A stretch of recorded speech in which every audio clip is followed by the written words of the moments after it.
One of the most prominent features in Escape from Tarkov is the complex weapon modding.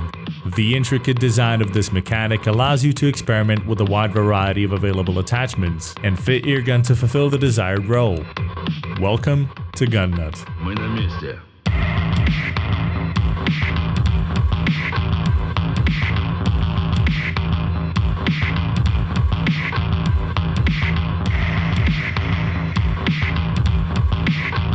This enduring bolt-action sniper rifle was the bane of many a German soldier, and a dependable piece of weaponry that defies time and onslaught of technology. In today's episode, 3-line rifle M1891, or Mosin-Nagant.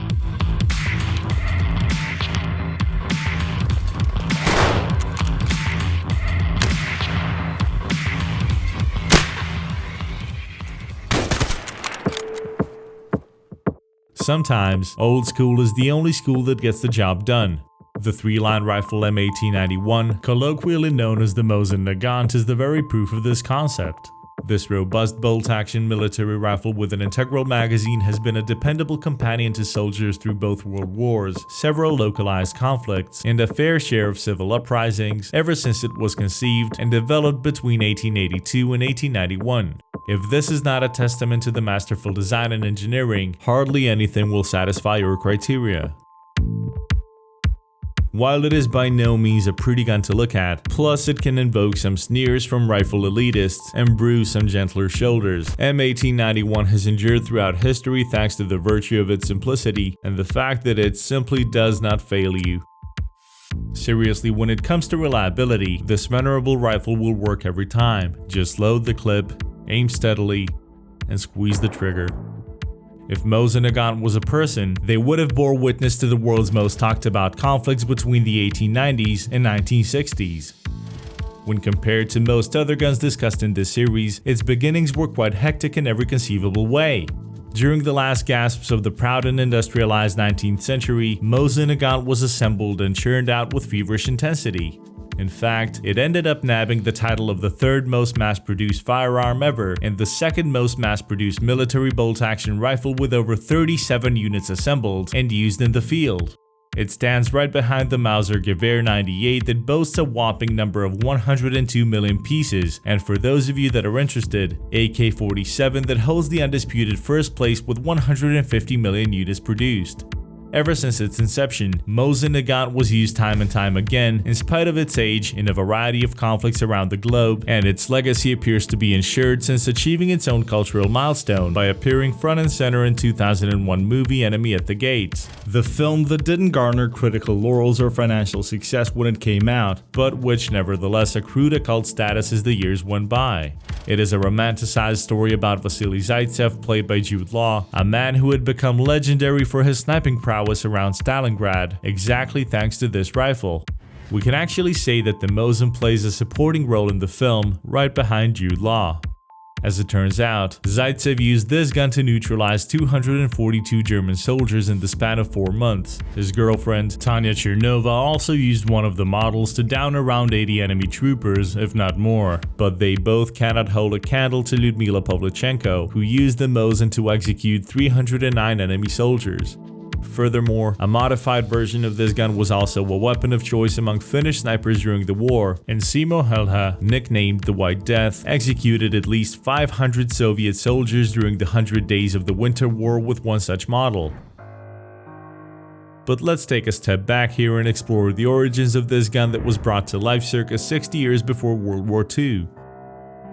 The inception of the weapon can be traced all the way back to the Russian-Turkish Liberation War of 1877, and a moment when Russian military commanders realized that they were outmatched by the Winchester repeating rifles wielded by the Turks. The Ministry of Defense commenced a mass acquisition of various weapons for testing until they decided on Lebel Model 1886 rifle, originally named Fusil Model due to its French origin. The delivered rifle was heavily modified by engineers, and as a result, 3 candidate rifles were submitted for evaluation, one by Captain Sergei Ivanovich Mosin, the other by Belgian designer Leon Nagant, and the third by Captain Zinoviev.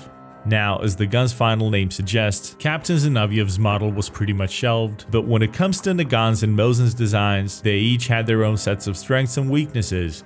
Nagant's rifle was sleek, but the system of disassembly was too intricate and they required special tools. Mosin's rifle was robust but lower in quality of manufacture. The Parliament of Inventors under the command of Ministry of Defense then took both designs and created the final product.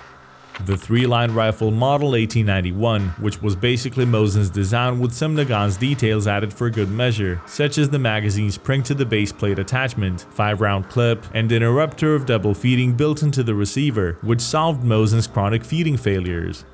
The interrupter, which was redesigned for better performance in 1930, was the exact point of contention that prompted Nagant to file a patent lawsuit. The Belgian engineer claimed that this part was his invention and that he was entitled a cut of the winner's sum. He was paid his due by the personal decision of Tsar Alexander III, and the gun was simply named the Russian 3-line rifle M1891, thus excluding the original designers from the product's name. However, as we're pretty much aware today, it's quite a mouthful to read out the rifle's needlessly convoluted name out loud, so the colloquial moniker of Mosin-Nagant did take among the soldiers. So at the end of the day, the two designers that contributed to this gun's design did become immortalized with it.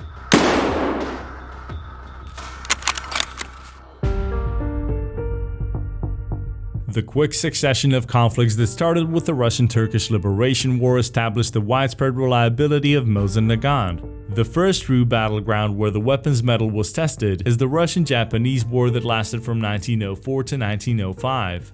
The gun was then distributed among Russian infantry at the start of World War I, with about 750,000 rifles assembled by the American-based Remington Arms. The order was meant to reach 1.8 million models, but it was halted by the beginning of the October Revolution in 1917. Interestingly enough, since Lenin's Bolshevik regime didn't pay the American companies, which were incidentally on the verge of bankruptcy, the rest of Mosin-Nagant guns, which counted about 280,000 models, were sold to the United States Army and designated US Rifle 7.62 model of 1916. When all is said and done, most of the remaining models ended up in the hands of private citizens, thus becoming a somewhat widespread gun among civilians, totally due to convoluted circumstances. And it is not exactly a collector's item either.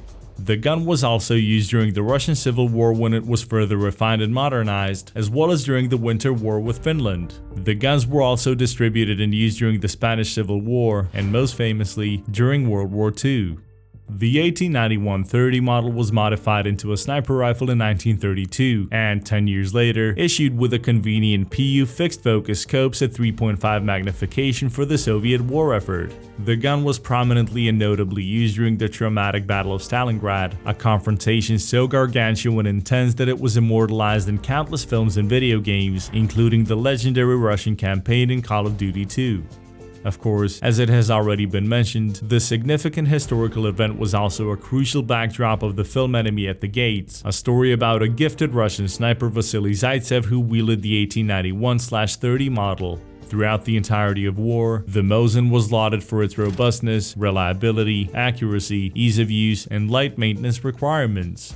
After the war has ended, the Soviet Union completely halted all of the production of Mosin-Nagant rifles and withdrew them from service. It was time for the next generation of standardized military guns, more specifically SKS carbines and later AK rifles, to take the limelight. However, the Eastern Bloc could never truly give up on this reliable rifle. It was still present during the Cold War, throughout the Korean War, Vietnam, and Afghan conflict. Middle Eastern countries that were even remotely touched by the shadow of the Iron Curtain and the Soviet influences have also received their fair share of these rifles. Infantry Mosin is sold by Propor at level 1 for around 35,000 rubles and is a perfect choice for scouting raids, though it doesn't accept scope mounts. It's a good starter weapon and can help you improve your aim. The sniper variant can be traded for 1 car battery at level 1, and already at level 2, you can buy the necessary parts to build one yourself. These include the rifle itself, the scope mount, ring mount, and the PU scope. Modding the Mosin is pretty straightforward. A PU scope, a suppressor, and you're ready to go. Of course, you can always replace the standard stock with a Monte Carlo, or even an Archangel that features a detachable mag. However, it is a bolt-action rifle after all, so let's face it, it's mainly for the swag. The Tarkov shooter questline is a great way to get to know the Mosin as well as unlock various attachments, and eventually build this. Now, here's where the tricky part comes in. The technical history and specification of this gun, when one considers its widespread popularity and numbers, is very complex and intricately connected to the historical circumstances. The very inception of the gun, as it has already been covered, is convoluted as it is, but subsequent modifications and adaptability to a variety of battlefields gave birth to countless variations.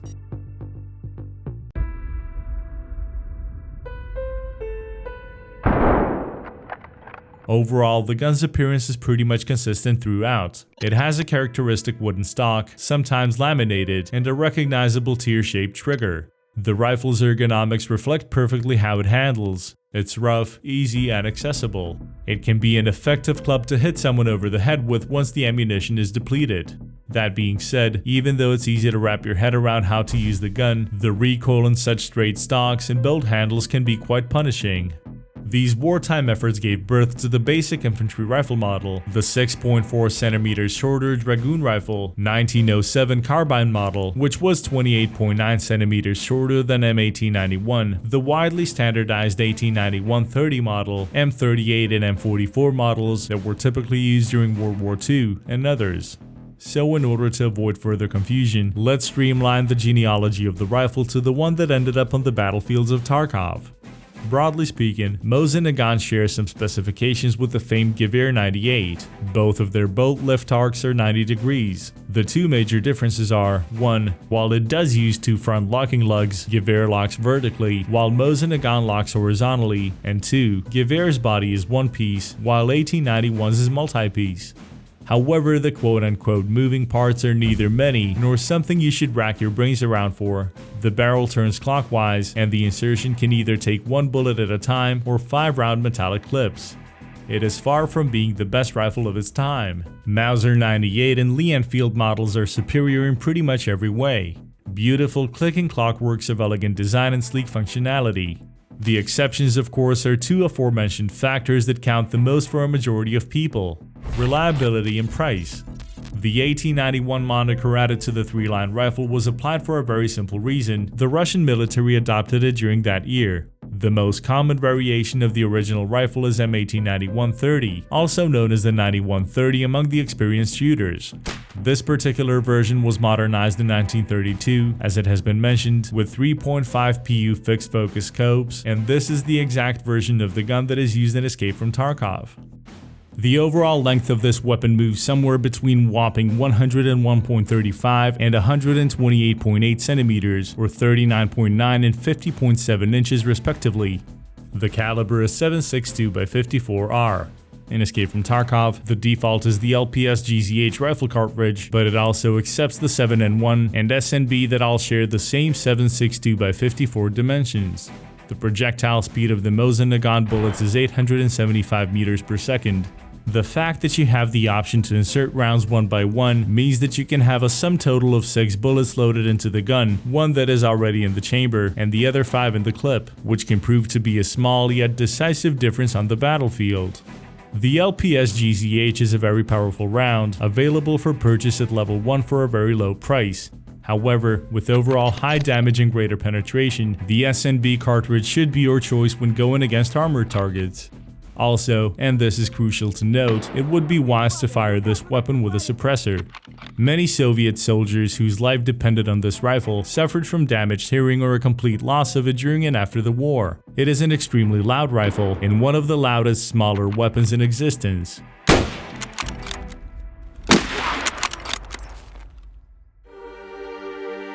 Mosin-Nagant is like a legendary war veteran grandfather that has undeniably deserved his retirement years. He might be rough around the edges, but he still has a spring in his step in spite of his impressive age. Since it was promoted into civilian use, it has become reasonably easy to get your hands on one, and when one considers how cheap it has become when assessed for reliability, you are getting quite a bang for your buck. It is definitely a historical weapon, but one that is somewhat modifiable into a trusty rifle that will never fail you. You know, when old-timers mumble that old saying, they don't build them like that anymore. The Mosin is exactly the thing that deserves such praise. Thank you for watching. and see you next time.